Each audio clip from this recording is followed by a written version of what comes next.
ಮೊದಲು ನೀವು ವಿದ್ಯಾರ್ಥಿಗಳು ಈ ಏಜ್ ನಲ್ಲಿ ನೀವೇನಾಗ್ಬೇಕು ಅನ್ನೋದನ್ನ ಈಗಲೇ ಕಂಡ್ಕೊಳ್ಳೋದಕ್ಕೆ ಪ್ರಯತ್ನ ಮಾಡಿ. ಫಸ್ಟ್ ಆ ವಿಚಾರದಲ್ಲಿ ನೀವು ಗಮನ ಕೊಡಿ. ನಾನು ದೊಡ್ಡವರಾದ್ಮೇಲೆ ಎಕ್ಸಾಕ್ಟ್ಲಿ ಏನಾಗ್ಬೇಕು ಅನ್ನೋದು ಬಹಳ ಇಂಪಾರ್ಟೆಂಟ್. ಯಾಕಂದ್ರೆ ಒಬ್ಬೊಬ್ಬರ ಆಸಕ್ತಿ ಒಂದೊಂದಿರುತ್ತೆ. ಮತ್ತೆ ನೀವೇನಾದ್ರೂ ಆಗ್ಬೋದು, ನಿಮ್ಗೆ ಅನ್ಸುತ್ತೆ ಓಕೆ ಡಾಕ್ಟರ್ ಆಗ್ಬೋದು, ಅಥವಾ ಯಾವ್ದಾದ್ರು DC-ನೋ CEO-ನೋ ಇನ್ಯಾವುದೋ ಆಫೀಸರ್ಗಳು ನಿಮಗ್ ನೆನಪಾಗ್ಬೋದು, ಸ್ಪೋರ್ಟ್ಸ್ ಪರ್ಸನ್ ನೆನಪಾಗ್ಬೋದು, ಸೆಲೆಬ್ರಿಟಿಗಳಂದ್ರೆ ಹೀರೋಗಳು ನೆನಪಾಗ್ಬೋದು. ಈ ತರ ಹುದ್ದೆಗಳಷ್ಟೇ ಅಲ್ವಾ ಇರೋದು ಅಂತ. ಆದ್ರೆ ಯಾವುದೇ ಹುದ್ದೆಗೆ ಏರ್ಬೇಕಾದ್ರೂ ಅಥವಾ ಯಾವುದೇ ಹೆಸರು ಮಾಡ್ಬೇಕಾದ್ರೂ ನೀವೇನೇ ಮಾಡ್ಬೇಕಾದ್ರೂ ಅದನ್ನ ನೀವು ಭಿನ್ನವಾಗಿ ಮಾಡ್ಬೇಕಾಗತ್ತೆ. ಎಲ್ರೂ ಮಾಡ್ದಂಗೆ ನೀವು ಮಾಡಿದ್ರೆ ನೀವು 10ರಲ್ಲಿ 11ನೇವರಾಗ್ತೀರಿ.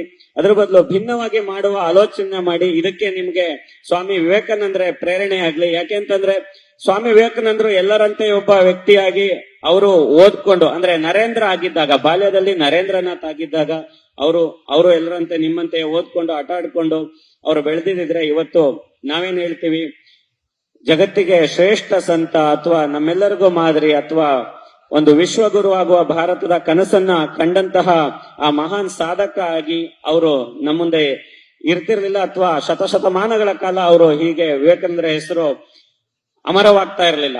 ಅವರು ಭಿನ್ನವಾಗಿ ಆಲೋಚನೆ ಮಾಡಿದ್ರ ಪರಿಣಾಮಕಾರಿಯಾಗಿನೇ ಅಂತಹ ಮಹಾನ್ ಸಂತ ಹುಟ್ಟೋದಕ್ಕೆ ಸಾಧ್ಯ ಆಯ್ತು.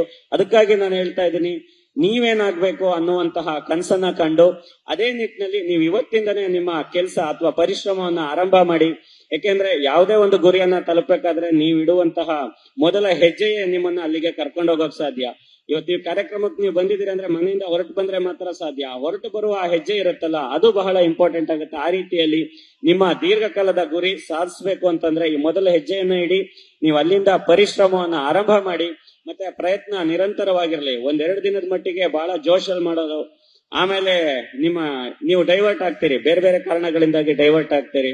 ಅಲ್ಲೂ ಕೂಡ ನಿಮ್ಗೆ ವಿವೇಕಾನಂದ್ರೆ ಪ್ರೇರಣೆ ಆಗಿರ್ಲಿ. ಯಾಕೆಂದ್ರೆ ನೀವು ಯಾವತ್ತೂ ನೀವು ಹಿಡಿದ ಕೆಲಸವನ್ನ ಪ್ರಯತ್ನಿಸದೆ ಕೈ ಬಿಡಬೇಡಿ.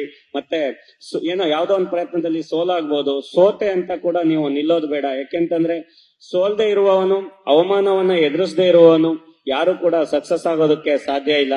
ಅದರಲ್ಲೂ ಕೂಡ ವಿವೇಕಾನಂದರು ನಿಮಗೆ ಗೊತ್ತು, ಅವ್ರಿಗೆ ಜೀವನದಲ್ಲಿ ಬಹಳಷ್ಟು ಕಷ್ಟಗಳು ಎದುರಾಗತ್ತೆ. ಅವರು ಆಂತರಿಕವಾಗಿ ಮತ್ತೆ ಬಾಹ್ಯವಾಗಿ, ಅಂದ್ರೆ ಅವರೊಳಗೆ ಹಲವು ಪ್ರಶ್ನೆಗಳಿರುತ್ತೆ, ಅದಕ್ಕೆ ಸೂಕ್ತ ಉತ್ತರವನ್ನ ಕೊಡುವಂತಹ ಗುರುಗಳು ಅವ್ರಿಗೆ ಸಿಕ್ಕಿರಲ್ಲ. ಈಗ ಅದರಲ್ಲಿ ಎಕ್ಸಾಂಪಲ್ ಹೇಳೋದಾದ್ರೆ, ದೇವ್ರಿದನ, ದೇವ್ರು ನೋಡಿದಿರಾ ಅನ್ನೋದ್ರಿಂದ ಹಿಡಿದು ಅಧ್ಯಾತ್ಮದ ಬಗ್ಗೆ ಅಥವಾ ಜೀವನದ ಬಗ್ಗೆ ಅಥವಾ ಸನಾತನ ಧರ್ಮದ ಬಗ್ಗೆ ಬಹಳಷ್ಟು ಅಂಶಗಳಲ್ಲಿ ಅವರಿಗೆ ಪ್ರಶ್ನೆಗಳಿತ್ತು. ಅವುಗಳಿಗೆ ಉತ್ತರ ಸಿಕ್ಕಿರ್ಲಿಲ್ಲ.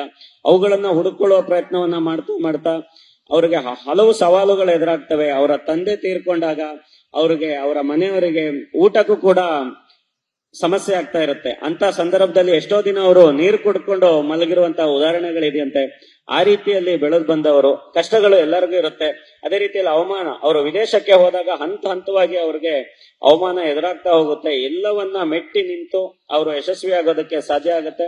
ಆ ರೀತಿಯಲ್ಲಿ ನೀವುಗಳು ಕೂಡ ಈ ಎಲ್ಲ ಸೋಲು ಅಥವಾ ವೈಫಲ್ಯ ಅಂತ ನಾವೇನ್ ಹೇಳ್ತೀವಿ, ಅಥವಾ ಅವಮಾನ, ನಿಮ್ಮ ಮನಸ್ಸಿನ ತೊಳಲಾಟಗಳು, ಇವೆಲ್ಲವನ್ನ ಮೀರಿ ನೀವು ಒಂದು ದೃಢ ನಿಶ್ಚಯ ಮಾಡಿ ಅದರೆಡೆಗೆ ಹೆಜ್ಜೆಯನ್ನ ಇಡಿ.